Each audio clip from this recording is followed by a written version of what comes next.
Olá, professores. É um prazer estar aqui com vocês. Essa semana eu escolhi um ATPC em formato gravado, vamos dizer assim, por conta do trânsito de vocês, né? O horário de almoço de uns, chegada de outros, pessoal que está preso aí nas aulas online, da sétima e oitava aula.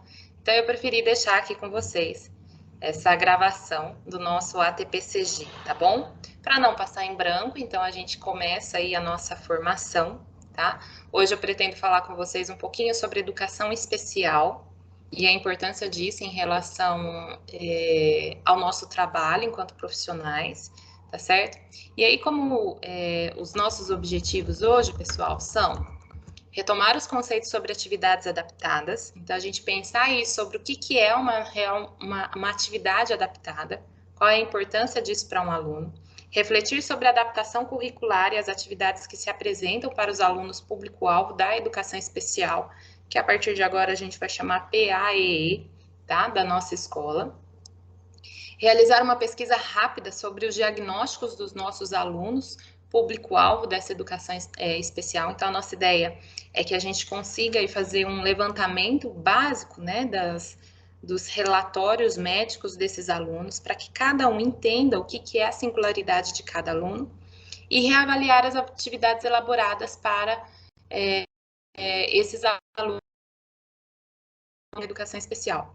Nós estamos vendo algumas atividades e por isso que eu acho importante a gente trazer um tema de formação somente para apresentar esse conceito de atividade adaptada. Ainda vou fazer mais uma formação de educação especial com vocês, tá?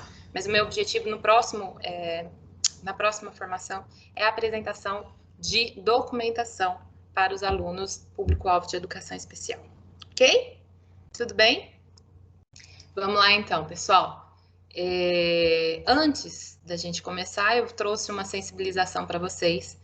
Vai estar no YouTube, mas eu vou deixar aqui o link para vocês acessarem, tá? Eu não posso deixar isso disponível dentro do vídeo, porque eles me bloqueiam, tá? Eles me bloqueiam enquanto YouTube, mas eu vou deixar esse vídeo para que vocês assistam. O nome do curta de animação é Ian, né? E ele relata exatamente um caso real de um aluno e a sua inclusão, né, dentro de uma escola e o quanto que isso foi penoso e doloroso para esse Ian, tá certo? Vou deixar aqui o link para vocês, vocês podem assistir, pausa agora esse vídeo, assistam esse vídeo do Ian, tá? Para que vocês realmente consigam refletir um pouquinho sobre essa parte de inclusão, ok?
Bom, pessoal, assistiram o filme? O que vocês acharam? Gostaram? Ele é um filme que, desde a primeira vez que eu assisti, eu não sei se é por causa do meu histórico, né, enquanto irmã de um deficiente, eu me sensibilizei muito quando aparece essa imagem do menininho se quebrando dentro de uma grade. Me choca, né, realmente me incomoda bastante, e aquela sensação de que ele está sendo realmente desintegrado, né, enquanto uma pessoa, né? Então isso me sensibiliza muito. E aí eu trouxe algumas questões para vocês refletirem. Essas questões também estão no formulário de presença, tá bom? Então a nossa avaliação, ela vai ser um pouquinho diferente dessa semana. Ela não vai ser uma avaliação tão rápida, para eu sentir realmente que vocês estão acompanhando e eu conseguir acompanhar essas discussões depois, lendo com calma e tudo mais, tá? Bom, eu trouxe a primeira questão fala que no planejamento das suas aulas, pensando nesse IAN aí, os alunos se adaptam à sua aula ou são os que separam os alunos? Então, a ideia é, como que você planeja a sua aula pensando nesse público-alvo de educação especial?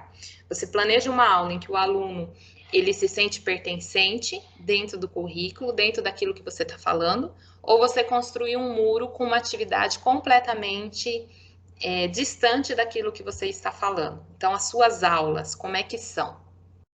Pensa aí um pouquinho, você vai me responder lá no questionário da avaliação. Depois, a sua aula promove um ambiente inclusivo? Quais as características de um planejamento de inclusão? E aí a minha pergunta para vocês é: quais seriam as características de um bom planejamento de uma aula inclusiva? Será que vocês sabem me responder isso prontamente? Será que ainda fica um pouco na dúvida? E aí? Sua aula é inclusiva? Será que você promove um ambiente inclusivo entre os seus alunos? Minha dúvida aí com vocês, tá bom? Quero que vocês respondam lá no formulário de avaliação, tá? Ao final dessa pauta tem o link de avaliação, vocês vão me preenchendo e aí a gente vai retomar essas perguntas mais para frente, ok? Anotem aí no caderno, pausem o vídeo, anotem no caderno para que a gente possa aí prosseguir com a pauta, tudo bem? Vamos lá? Anota aí, vocês têm 5 minutinhos aí para vocês preencherem essas duas questões.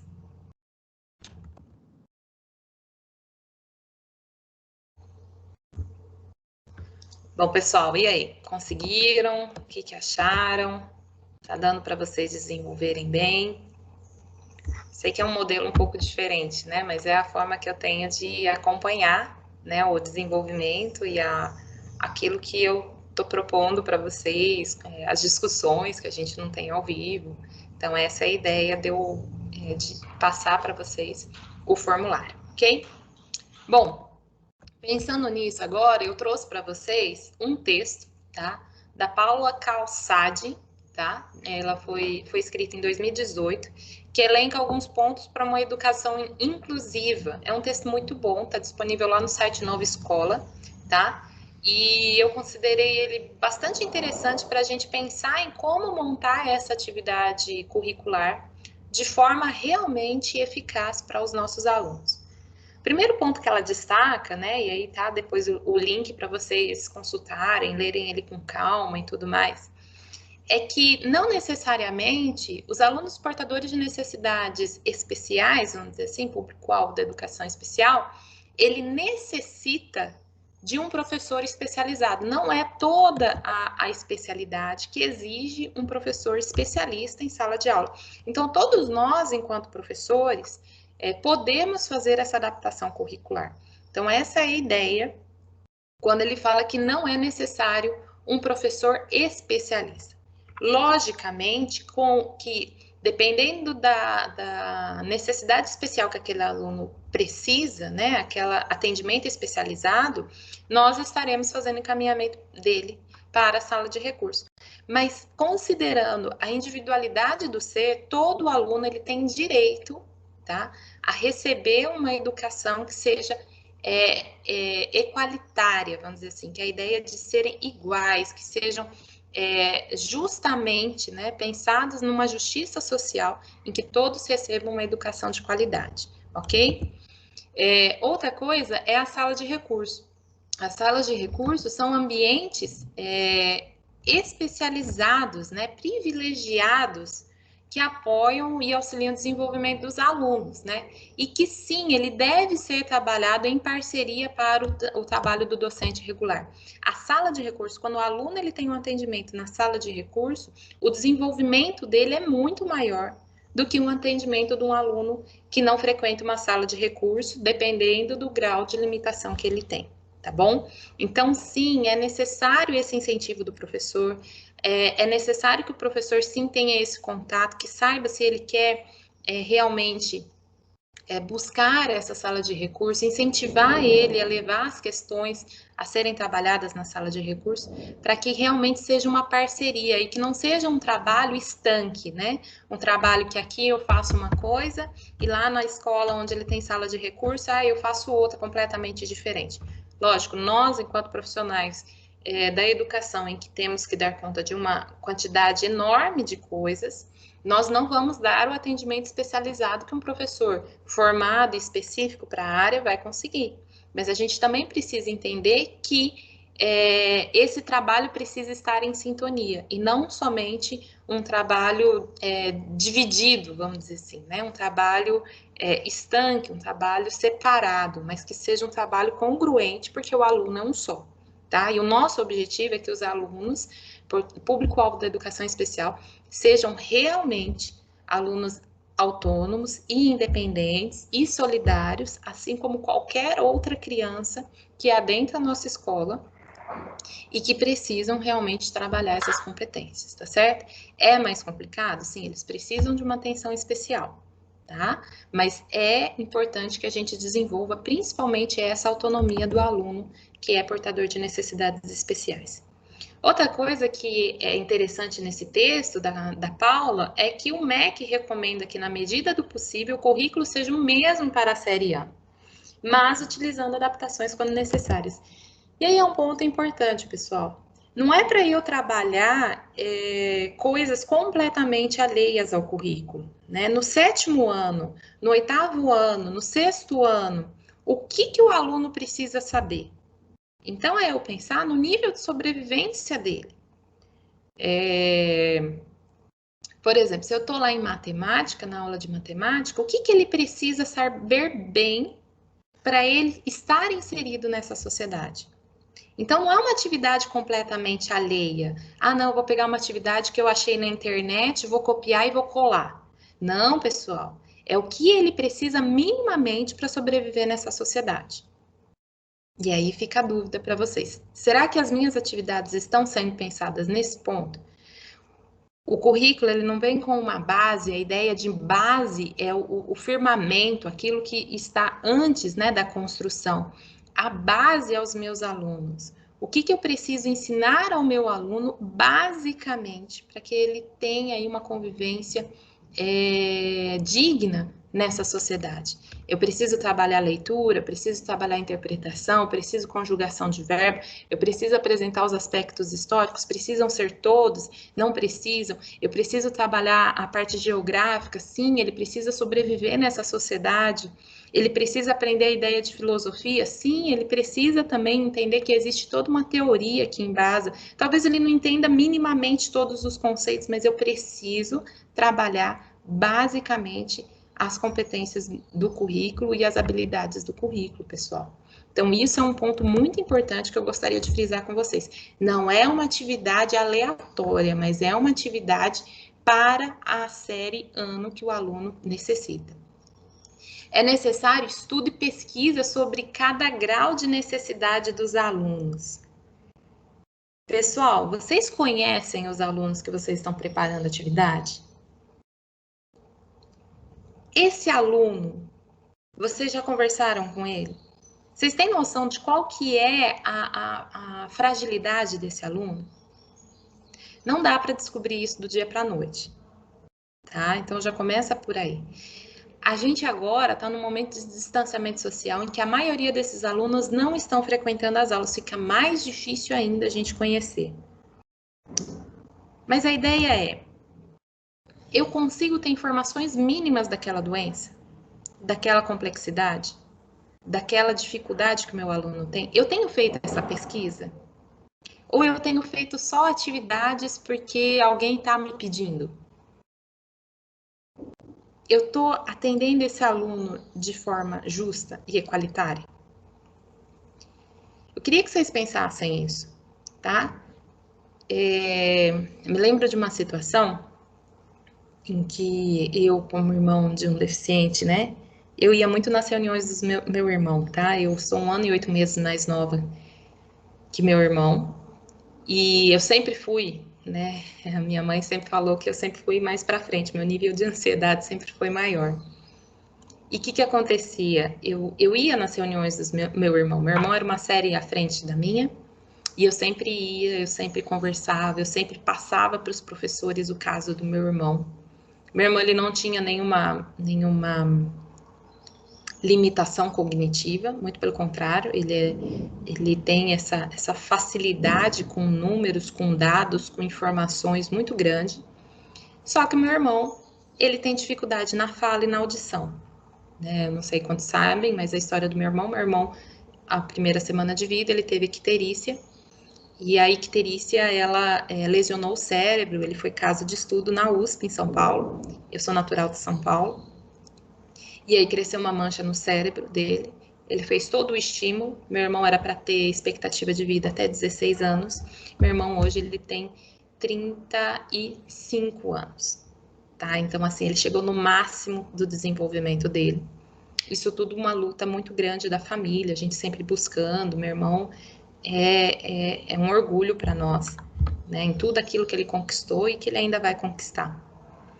Mas eu gostaria de deixar uma situação muito interessante, né, que passou com ele. Ele estava no ensino médio e o Renato, ele usava aparelho, mas era aquele aparelho, não é o externo, né, o auricular externo, mas era o interno, aquele aqui dentro, porque estava no ensino médio, não queria mostrar muito para as menininhas, normal. E aí aconteceu que a gente chegou no segundo ano do ensino médio e a professora começou a baixar as notas dele.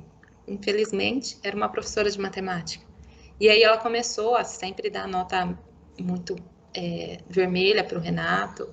A professora de língua portuguesa que falava que não entendia o que ele estava falando e o Renato travava. O Renato não falava nessas aulas. Ele ficava quieto e ele sentava no fundo. E aí aconteceu que as notas do Renato começaram a cair demais. Minha mãe foi até a escola e foi conversar com as professoras e com a coordenadora.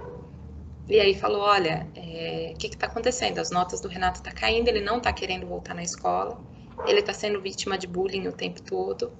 E eu queria saber o que está acontecendo.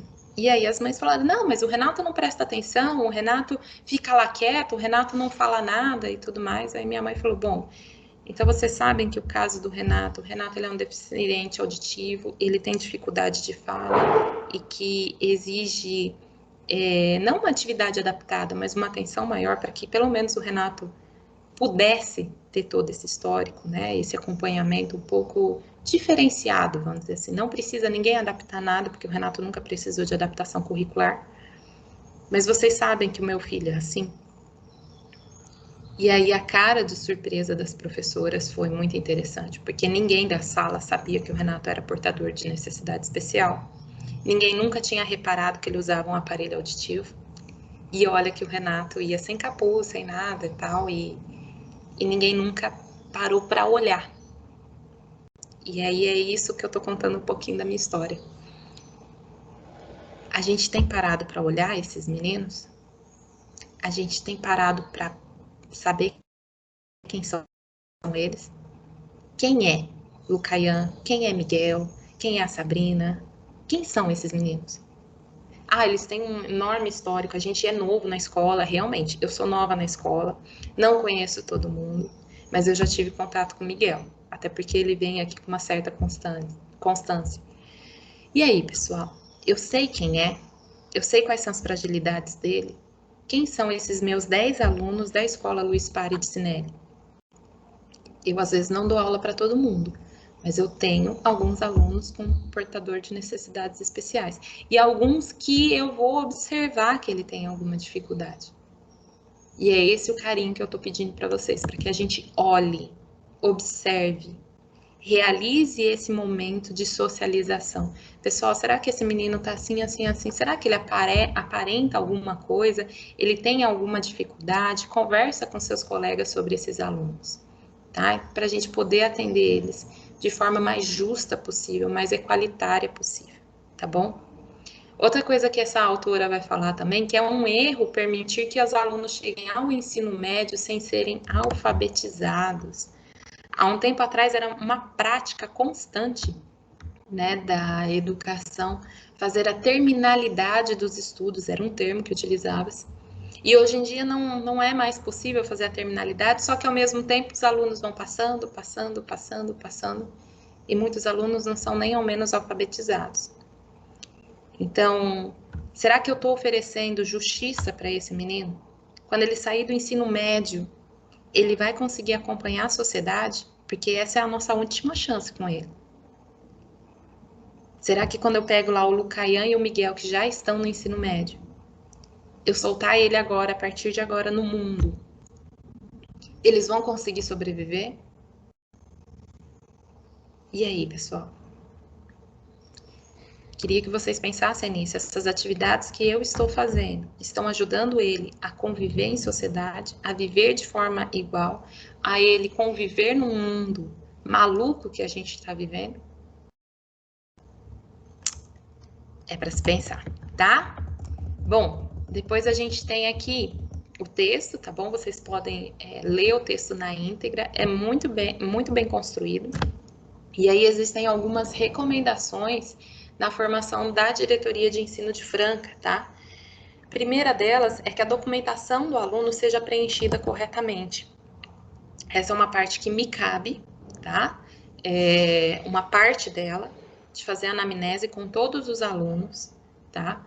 E saber o laudo, saber todos os dados e informações desses alunos que são cadastrados como portadores de necessidades especiais. Além disso, nós temos o anexo 3 a ser preenchido pelo professor e o PEI também, que é um outro arquivo que nós estaremos preenchendo e eu vou conversar com vocês na próxima formação, ok?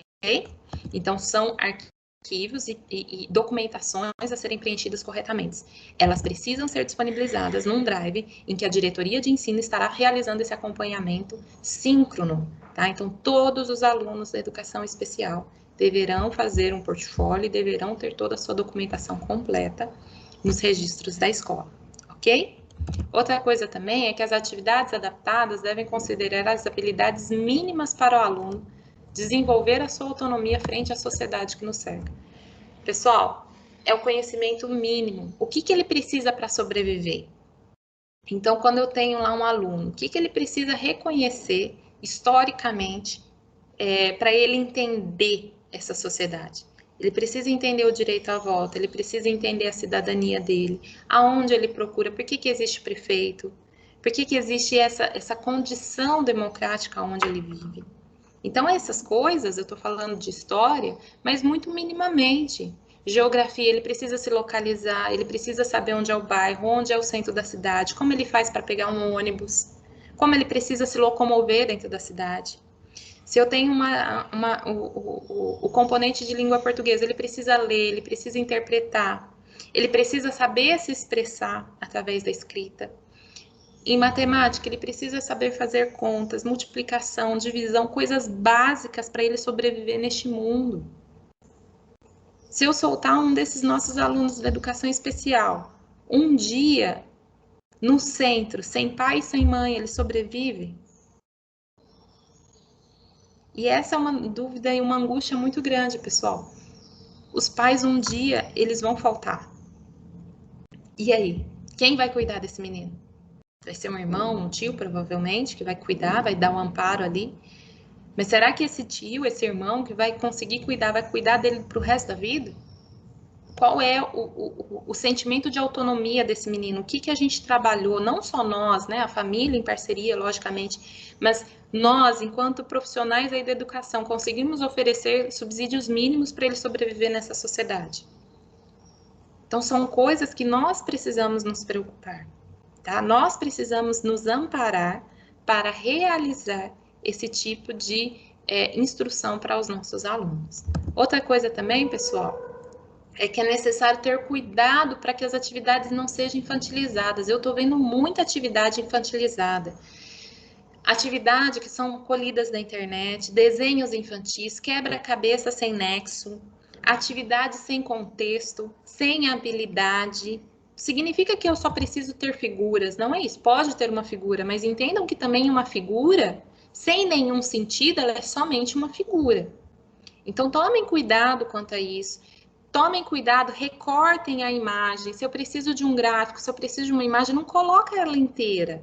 Faz a escrita, pede para o aluno escrever aonde está ali. Eu preciso treinar a grafia desse menino. Tá? Então, tudo isso, pessoal, são cuidados nossos enquanto educadores para que esse aluno consiga desenvolver a sua autonomia.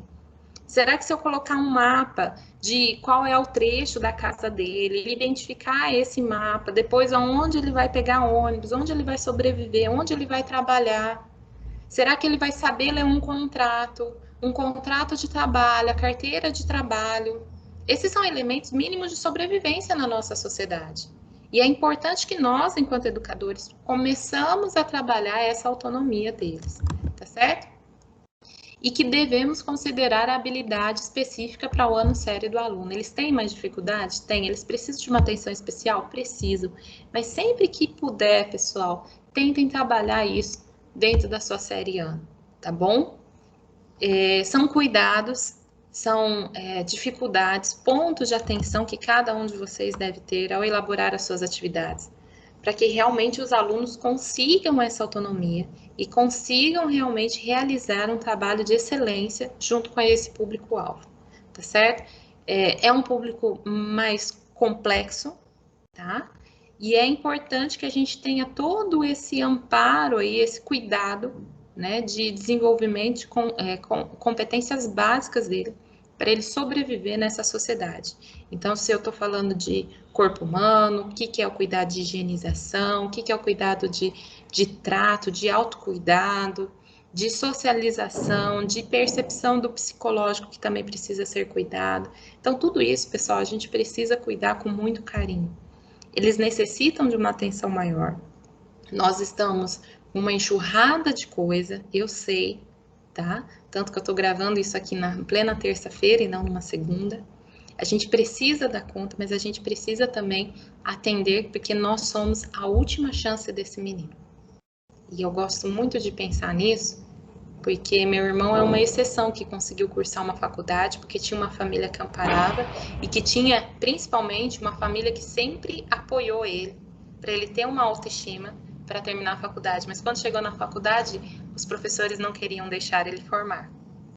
Né? Então, a gente tem todo esse cuidado, todo esse amparo. O meu irmão, ele trabalha, meu irmão, ele é independente, ele dirige, ele vai para cima e para baixo. Inclusive, o professor Guilherme já trabalhou com ele. Então, assim, ele tem uma autonomia. Mas o Renato, ele sabe, ele adora viajar sozinho, ele gosta disso, ele sabe se localizar, ninguém passa a perna nele, né? Ele é até muito bravo por conta disso. Ele usa aparelho sim, ele é portador de necessidade especial e fala isso com convicção. A gente não precisa ter medo de falar, né? Só que ele precisa desenvolver autonomia, tá? Então a gente precisa entender que esse menino, ele precisa sobreviver no mundo que nós temos. O Lucayan é o último ano dele. E aí? A gente conseguiu preparar esse menino para a realidade e a sociedade que nos enfrenta? Que ele vai enfrentar? O Miguel já está na beirinha também de saída. E aí a gente precisa trabalhar esses meninos e essa autonomia neles, tá bom? Bom, agora vocês vão retomar aquelas primeiras perguntas que eu fiz lá, ó. Lá da sensibilização. No planejamento de suas aulas, os alunos se adaptam à sua aula ou são construídas grades que separam os alunos? Retoma essa pergunta. Lá naquele seu planejamento das suas aulas, os alunos, eles se adaptam à sua aula ou são construídas grades, né? Então, essa ideia de que é o aluno que vem para mim e não eu que vou para ele. Eu construí uma grade, uma barreira para ele estar na minha aula, ele fica ali no cantinho, separadinho, e aí eu não mantenho nada, não, copia o texto, copia o livro didático. Como é que a sua aula promove um ambiente inclusivo? Quais as características de um planejamento de inclusão? Então, vamos retomar aí. Retoma quais são as características de um planejamento de inclusão para a minha aula. Eu tenho promovido um ambiente inclusivo, pessoal? Pensem aí. E aí, para somar essa atividade, tem mais uma. As minhas aulas e atividades estão sendo preparadas de maneira inclusiva? O meu planejamento tem sido preparado de maneira inclusiva? 5 minutos para vocês preencherem e refletirem aí um pouquinho.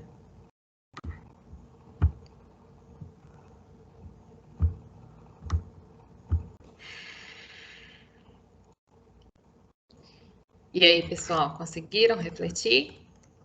Quais as conclusões que vocês chegaram? Preencham tudo no formulário, tá bom? Agora a gente vai fazer um levantamento do diagnóstico dos alunos, tá? Eu peguei o nome dos nossos alunos, de acordo com a turma e série que eles estão. E aí vocês vão fazer uma pesquisa básica aí com eles, tá? De cada aluno, de cada série, sobre quais são as deficiências deles. Uma sugestão, a gente tem aqui o diagnóstico, tá bom?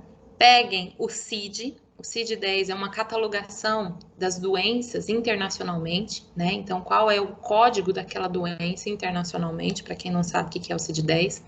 Vocês vão pegar esse código, né? No caso aqui da Sabrina, F84, joga no Google CID F84 e faça uma pesquisa, uma busca rápida, para vocês saberem o que é cada uma dessas doenças, tá bom? Então, agora é um momento de atividade, vocês têm toda a lista de alunos, tá? Os CIDs que eles apresentam, e aí vocês vão fazer essa pesquisa, desde o Lucaian, desde o Miguel, Kaique, Rafael, Pedro, Stephanie, Larissa, Arthur, Caroline, o Natan e a Sabrina, tá bom? Esse é o momento agora de vocês fazerem essa pesquisa através do CID 10 apresentado e descobrir as principais dificuldades que seu aluno apresenta, tá certo? Agora sim, eu vou dar um pouquinho mais de tempo, vou dar 20 minutinhos para vocês fazerem essa pesquisa e fazerem as anotações sobre cada aluno, qual é o CID apresentado, tá bom? Alguns CIDs, pessoal, aqueles principalmente que não têm o tracinho, eles são globais, tá bom? Então, por exemplo, quando eu tenho aqui F84, vão ter várias outras deficiências, vamos dizer assim, catalogadas dentro de F84, tá bom? Mas só para vocês entenderem o geral e aí poderem pesquisar um pouco sobre cada um desses CIDs, ok? 20 minutos, é uma pesquisa rápida, não é uma pesquisa para vocês se aprofundarem, mas para vocês saberem o que cada aluno tem minimamente como laudo, né, ou como uma deficiência, e por isso ele precisa de um atendimento especializado, tá certo? 20 minutos, vou contar aqui e colocar o cronômetro.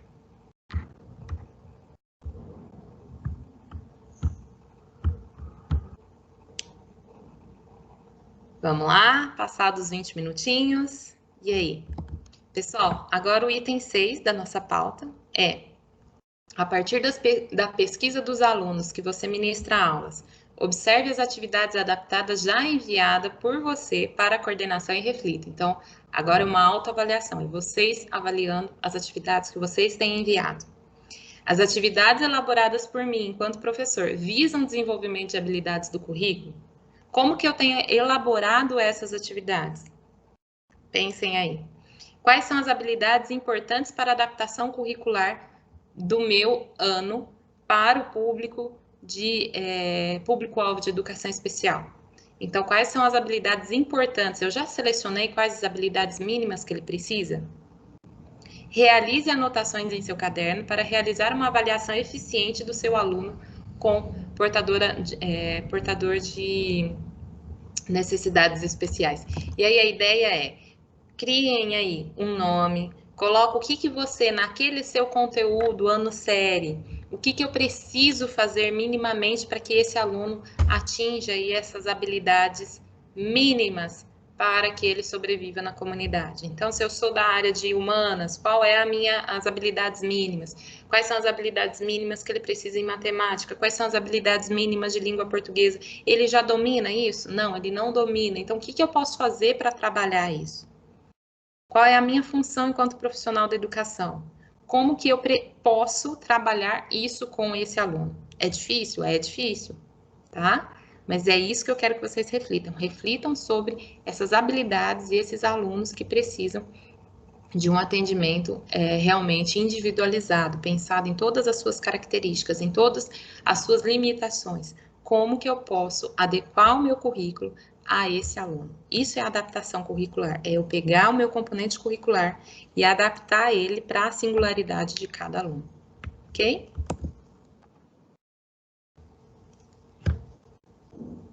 Vou deixar aqui mais 10 minutinhos para vocês pensarem, tá bom? Essas perguntas estão no formulário de avaliação, então vocês, além de preencherem no caderno, depois vocês fazem uma síntese para mim e colocam lá na avaliação, tá certo?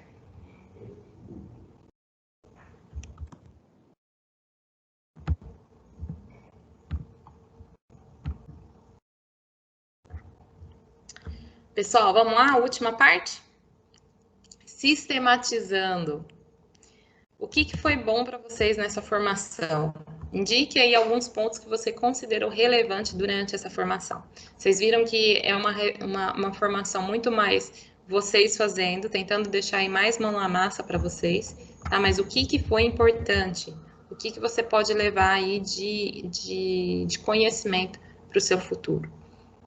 A avaliação segue aqui abaixo, tá bom? Vocês vão ter todas essas perguntas para vocês responderem, para que eu possa acompanhar se vocês estão acompanhando mesmo, realizando essa formação de forma eficiente, coerente, tá? Porque eu sei que todos vocês têm a responsabilidade em relação a isso, mas realizem aí o preenchimento desse formulário, tá? Para que eu possa considerar como uma lista de presença.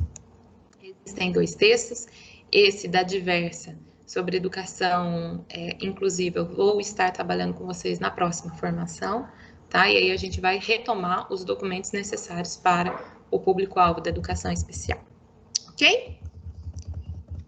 Antes de encerrar, vou dar meus recados, tá certo? Para que todos vocês possam aí acompanhar e aí a gente possa deixar isso de forma unânime em todos vocês. Bom, nós temos o PNLD do ensino médio, eu preciso dessa lista preenchida até o dia 10, então até amanhã, quarta-feira, tá certo? Ela se encontra ali na coordenação, eu passei principalmente para a Nida e para a Alia, que é as que estão ficando no período do noturno, tá? Eu preciso disso daí o mais rápido possível para o preenchimento do PNLD do ensino médio. Também horário de saída, pessoal. Ontem eu cometi uma rata, tá? Uma bola fora, vamos dizer assim, e eu gostaria de reforçar com vocês, por conta que a própria gestão confirmou comigo. O horário de saída de vocês é o horário de saída dos alunos, então ninguém deve sair da escola antes da saída dos alunos. Por quê? Porque a gente tem o objetivo de realmente ter uma circulação só de pessoas, tá? Então, das 11h15 no período do turno 1 e 18h15 no turno 2, tá certo? Então, saibam que todo mundo tem que sair junto, alunos e professores. Também, alguns professores, durante as aulas, já têm observado algumas dificuldades de alunos na escrita e leitura durante as aplicações de provas, de avaliações e tudo mais. Eu quero que vocês já realizem esse tipo de anotação no caderno, tá? Passem para mim, para que eu possa passar para os professores de orientação de estudos, tá certo? E aí a gente vai começar a trabalhar isso devagar com os professores de orientação de estudo. Plano das eletivas deve ser enviado até o dia 15/3, tá? No e-mail da coordenação. Quem tiver alguma dúvida pode me chamar no particular, tá? Ao menos o esboço, para que a gente já possa catalogar essas eletivas dentro da plataforma sede e atribuir essas aulas para vocês. Outra coisa, os guias de aprendizagem também até o dia 15/3, os da Base Nacional Comum. O da parte diversificada, eu falei para vocês que a gente pode estender até o final do mês, tá? Mas o da base, eu preciso desses guias de aprendizagem, todos catalogados, até o dia 15/3, tá certo? Até segunda-feira que vem. Pessoal, um grande beijo para vocês. Não estou vendo todo mundo essa semana, tá? Mas eu estou muito orgulhosa, tá, da equipe do Spare de Cinelli. Eu tenho a satisfação de falar que não são todas as escolas que estão fazendo transmissão online. Eu estou acompanhando vocês, estou muito satisfeita mesmo, tá? De coração. Eu sei que vocês me acham com cara de brava, e eu sou brava mesmo, né? E eu tô adorando ver vocês, o empenho de vocês. Vocês têm me entregado as coisas todas em dia. Vocês têm feito, assim, o máximo de vocês. E eu tô adorando esse empenho e essa empolgação, tá bom? Não desanimem, né? Não deixem os baldes de água fria desanimar cada um de nós, mas que a gente possa caminhar, porque a gente está no rumo certo. A gente está fazendo o nosso melhor com as possibilidades que a gente tem, que é a frase do Cortella, né? Fazer um trabalho de excelência é fazer aquilo que eu tenho da melhor forma possível com os recursos que eu tenho, né? E vocês têm dado o melhor de vocês. E eu estou realmente muito orgulhosa de todos vocês, do empenho, do desempenho, pessoal de casa que está fazendo transmissão online, as meninas do remoto que estão dando aula. Eu realmente estou muito orgulhosa da equipe de professores que eu tenho, tá bom? Beijo no coração, fiquem com Deus, até semana que vem, tá bom? Até mais.